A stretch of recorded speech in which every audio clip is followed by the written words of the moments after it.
Thomas সাহেবের জুতো। এক সাহেবের জীবনী হাতে এসেছিল বিভূতিভূষণ বন্দ্যোপাধ্যায়ের।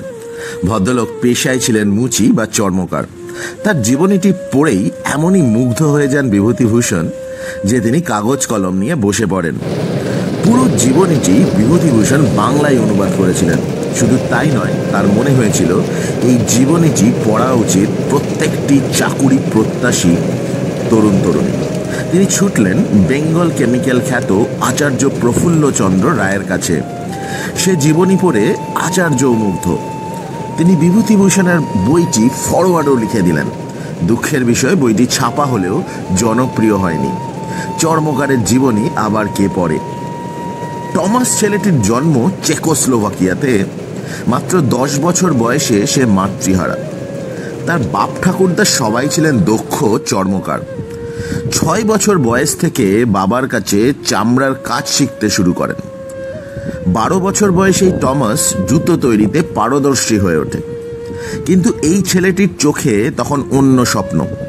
মাত্র 18 বছর বয়সে ছেলেটি তার দাদা অ্যান্থনিন ও দিদি অ্যানাকে বুঝিয়ে দিলেন যে একটা ছোট্ট দোকান থেকে আর কটা জুতো বিক্রি হবে।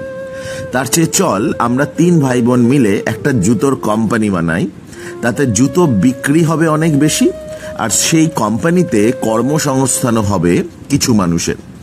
কুড়িয়ে বাড়িয়ে মাত্র $320 জোগাড় করতে পেরেছিলেন 3 ভাই বোন। আর তাই দিয়েই 1894 সালে তারা বানিয়ে ফেললেন একটি জুতোর কোম্পানি।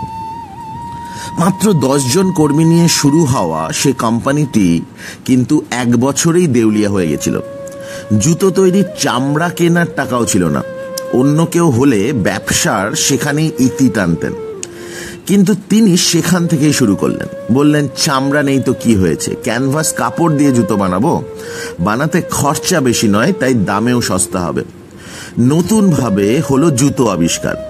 তৈরি হলো পৃথিবীর প্রথম ক্যানভাসের জুতো, যেটিকে আমরা বলি কেডস। আর সেই জুতোর বাজারে পড়া মাত্রই সুপারহিট। 1 বছরের মধ্যে দেনা শোধ করে ঘুরে দাঁড়ালো টমাস সাহেবের কোম্পানি।